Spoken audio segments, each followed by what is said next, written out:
اور سارے متقی حاجی بنے ہوئے ہیں. کہتے ہیں جناب یہ عذاب نہیں آزمائش ہے.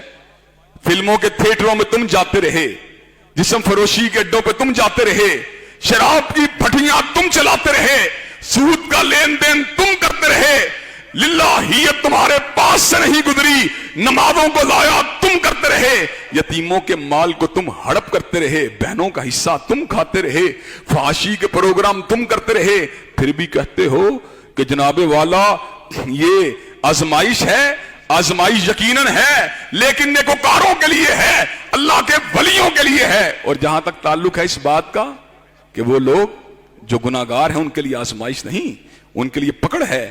چنانچہ ان کو اللہ تبارک و تعالیٰ کی طرف رجوع کرنا چاہیے, انابت اللہ اس کے راستے کو اختیار کرنا چاہیے. اگر انشاءاللہ ہم نے یہ راستے کو اختیار کیا, تقویٰ کا راستہ, توکل کا راستہ, صبر کا راستہ, نماز کا راستہ, توبہ کا راستہ, استغفار کا راستہ, دعا کا راستہ, صدقے کا راستہ, یہ راستے کھلے ہیں. اگر ان راستوں کے ذریعے اللہ سے پناہ حاصل کرو گے انشاءاللہ اللہ تبارک و تعالیٰ تمہاری بیماریوں کو مٹا دے گا, وباؤں کو دور فرما دے گا. اللہ تبارک و تعالیٰ ہم سب کو ان وباؤں کے وقت اپنی بارگاہ میں جھکنے کی توفیق عطا فرما دے. وآخر دعوانا الحمدللہ رب العالمین.